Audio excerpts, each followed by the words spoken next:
All right, Shalom.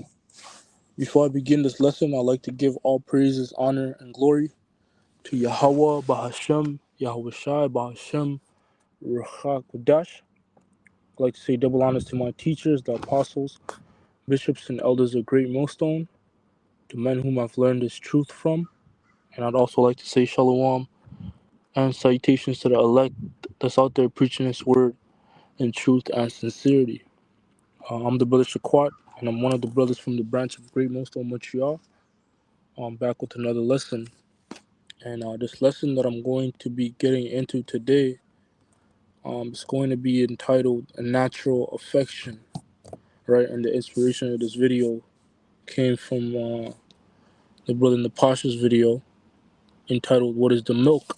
And something that he mentioned that stuck out to me was natural affection, right? And the spirit hopped on me to pretty much look up what that meant in the blue letter.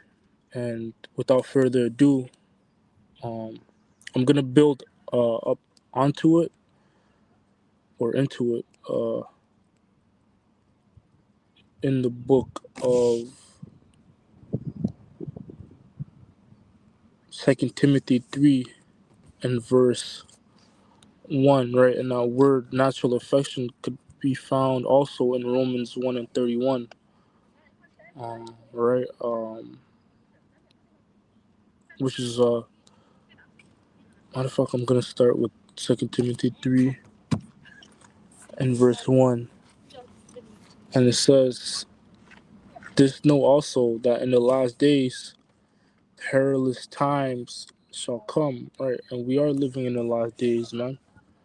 Um, the last days of the last days, you know, and there's countless of evidence that point to the fact that we're in the end, man. You know, the things that are going on around the world, right? And also, when if you gauge it through biblical prophecies, you know, because that's what the scriptures are for, for you to gauge where you are, in prophecy, right? That's why in Revelation 11 it speaks about that reed likened unto a rod, reed and a rod, measuring, referring to a measuring stick. Those are also synonymous with the measuring stick. And what do you do with the measuring stick, man? You measure where to mark a particular thing, right? Where something lands, or in this case, where you are in prophecy, man.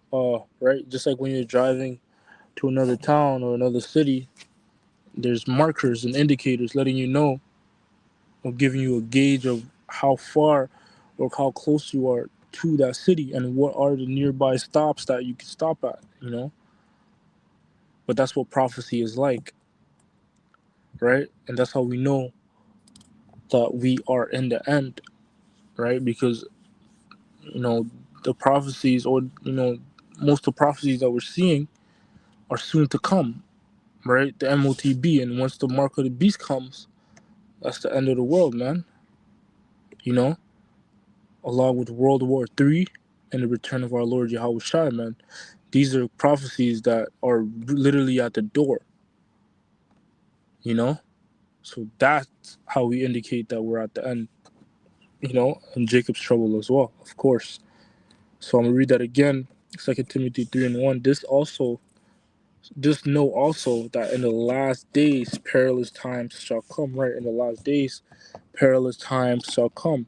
When you look up that word perilous, it goes into dangerous times, man. Right? It says dangerous, fraught with danger, hazardous, risky, unsafe, treacherous, uncertain, insecure. Right, insecure, is not secure. These times that we're living in is not secure. The economy is not secure. Um, people's, jobs are not secure, right? So hey man, we're living in the last times, right? There's danger everywhere pretty much, right? Especially in the West. America, especially America, man. That's why America is also known as the Valley of the Shadow of Death, because um, death pretty much is at every corner. You know, um, 10,000 ways to die. I don't know, but that's pretty much what it's like being and living in America, man. You don't know what the hell could happen at what given time. You know, but that's why it's known as the Valley of the Shadow of Death, man. A low place where death is pretty much at every corner. All right, verse 2, 2 Timothy 3 and verse 2, for men shall be lovers of their own selves. Right, so these are things to look out for, that are going to happen in the last days, man. And these are things that are happening in this time, which is the end, which are the last days, right? Men being lovers of their own selves. How's that being shown? You know, through social media, man. Right, social media. You know, people pretty much being lovers of themselves, loving themselves, people in love with themselves, man. Right, that's an example of that. Covetous, right? People coveting, right? Possessive. You desiring what somebody else wants, and that's also um could be seen in social media, man. You know, people flexing what they have, but then you have also, on the other hand, those that are desirous of what that person is portraying or showing, man. Oh, I wish I had that, man. Right? And that shows you that social media is a big weapon that Esau uses, some major weapon that he uses to destroy the minds of the people, man. Right? You know, and that's why it's good for, I speak for myself first and foremost, but for brothers not to be too tapped into social media and, too tapped in, all right? Because that could corrupt your mind to a certain extent, the way you think, all right? Boasters, right? Look up that word boaster. It says a person who talks with excessive pride and self satisfaction about their achievements, possessions, or abilities, right? You know, boasters. And we do live in a world full of boasters, people wanting to one another, man. Yo, I one up, nah, I got this better than you, da, da, da, da. Look at what I got, da, da, proud, blasphemers, disobedient to parents, unthankful, unholy, right? So current, the current state of the world, man, is the wickedest it's ever been, like the brother mentioned in his video, right?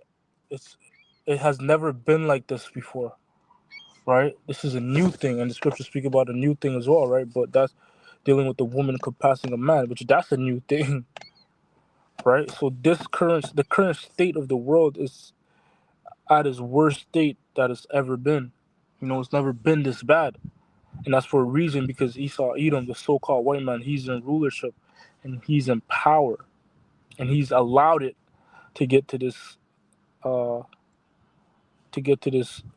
height, man.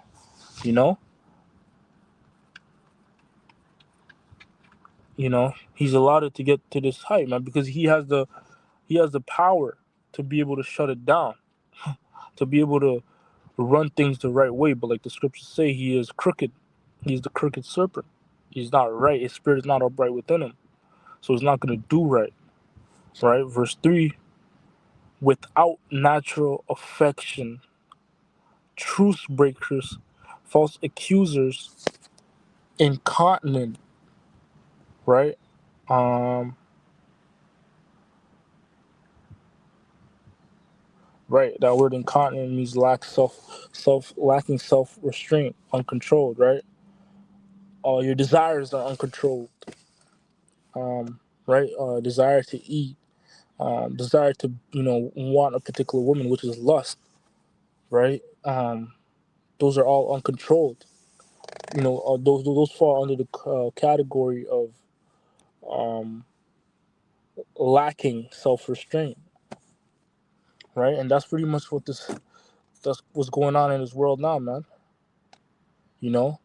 And we being men of the Lord, we have to learn how to be temperate and adjust, to refrain from these things as much as possible. We have to learn how to be self-controlled, how to be self-restraint, how to be self-restraint, right? And the scriptures speak about that, which pretty much falls under the category of being disciplined, right? That's very important, man. Not falling too deep into something, right? Not falling too deep into lust, not falling too deep into gluttony or drunkenness, right? We got to learn how to control these things, man. And I'm speaking to myself first and foremost, how to be temperate in these things, how to balance out these things the right way, you know? A fierce, aggressive, right? Yo, that means that word fierce means ferocious, savage, vicious, wild, untamed, aggressive, right? Brutal, threatening, right? And that's pretty much anger, man. Being angry, right? And the scriptures say that to cease from an anger, he that controlleth, he that ruleth the spirit is better than he that taketh the city, So there's no need for us to have fierce anger or to be angry, man. But there is nothing wrong with being angry at something that you're supposed to be angry at, but just lashing out and crashing out over some person in the world that's gonna die soon is pointless, right? Despisers of those that are good, traitors, heady, high-minded, lovers of pleasure more than lovers of the Most High, right? So the point I wanted to really get here was without natural affection. So I'm gonna look up that word, natural affection, in the blue letter, and it's a Greek word which says astrogos, and it says it gives quite a few definitions. It says without natural affection, unsociable, right? You look up that word unsociable. It says unfriendly, right? Not enjoying or making an effort to behave sociably in the company of others, right? So this is something that goes on in the world, and um, we're supposed to be contrary to the world, right? Like the Book of Wisdom of Solomon says, his ways are of another fashion, right? So the men of the Lord, we are supposed to be that example of how to be and how to live, or what one should, pretty much be like and conduct themselves like, man. You know, so we're not supposed to be unsociable to a certain extent, right? We have, as I'm speaking for myself, right? Because something that I have to work on is learning how to be sociable, even at times where it's like, yo, or times that I perceive as like, yo, well, I don't gotta say shit. I don't feel like talking. Just, I still have to talk, right? I still have to speak. It's, because it's not good to be quiet all the time, man. And the scriptures say that, right? Speak when there's this, occasion to do good, right? Um, and even being sociable in the world, man, that could lead to your advantage depending on who you're sociable with, right, or how you're sociable. Because there's people in the world that you might come across or run into, and just a slight conversation that they might enjoy might yield to your benefit, might work to your benefit, man. You know, um, inhumane is also inhuman, so like it, which is cruel, unloving, man. So this is the spirit that's in the world, and we're not supposed to have this spirit. But most importantly, we're not supposed to have the spirit of uh, unloving and unsociable towards the brothers. We're supposed to have natural affection towards the brotherhood, towards the brethren, because that's one of the things that Yahweh Shai said that would you would, a way that you would get to the kingdom is through loving your brother as yourself and treating your brother as yourself. Because Yahushua said, upon this hang all the law, loving Yahweh with all your power and might and spirit, and treating your brother as yourself, man. You know, um. So yeah, it's important to have natural affection for the brothers, man. But the thing is, something that I, you know, have to work on as well. Another thing is learning how to pretty much, I don't know how to say this, but not showing the same love and affection to the people of the world as the brothers, man. Because I made a mistake and I learned that the hard way. Well, guess what? Yahweh Shai showed me two contrasts. He put me in two different situations that were pretty much similar, and the same lesson came out of them, right? Because that's something that, and this happened a while ago, but it's important, man. But something that a mistake that I made was treating somebody or viewing somebody and having the same compassion on them as I would a brother, right? And this individual was of the world, was somebody I knew in the world, right? And he pretty much asked me for some bread, for some money. It wasn't that much, right? But um, I'm thinking, okay, yo, let me be charitable. Let me do this person this favor, right? Because it seemed like they really needed it, right? So I did, and I did end up transferring them the money, right? And which they promised. They told me, yo, I'm gonna pay you back, man. I'm gonna give you that money back at a particular date, and they told me the date, and I said, okay, no problem, no worries.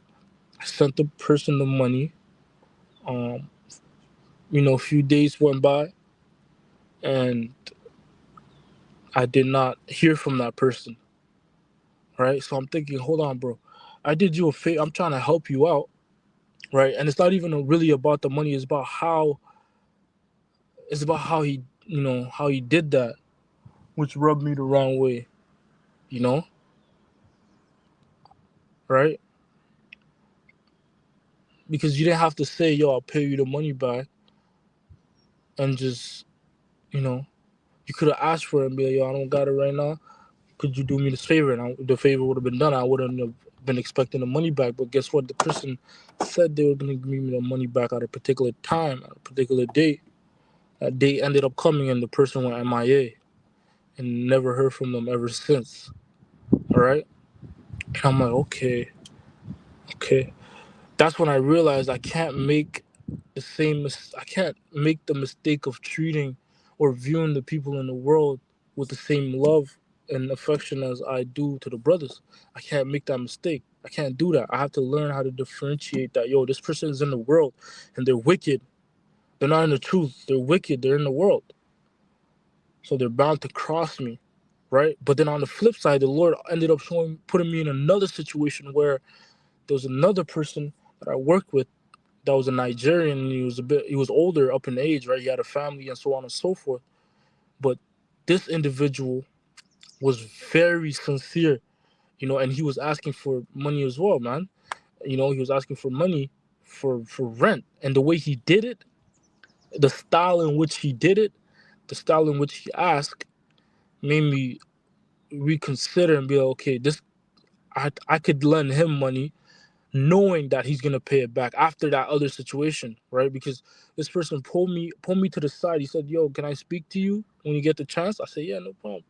He pulled me to the side. He spoke to me, explained to me the situation. He was honest, and I could see the sincerity in his eyes, man.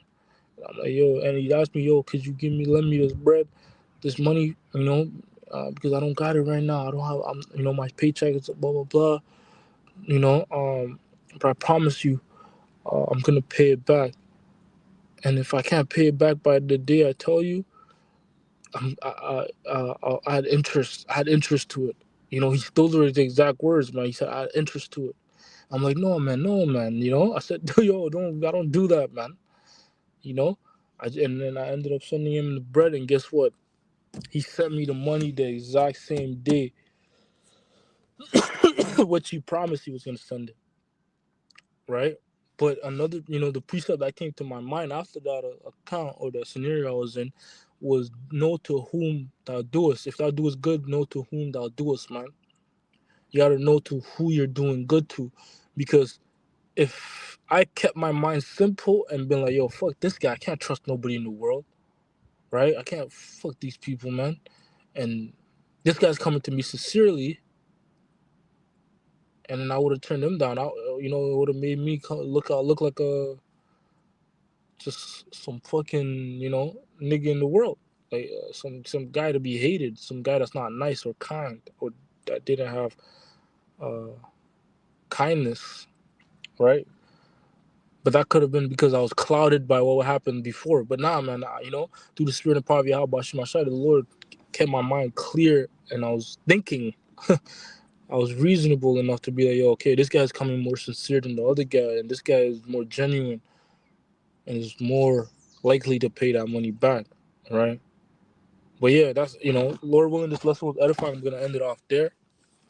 Um, in closing, I'd like to give all praises, honor, and glory to Yahweh, Bashem, Yahweh Shai, Bashem, Ruach.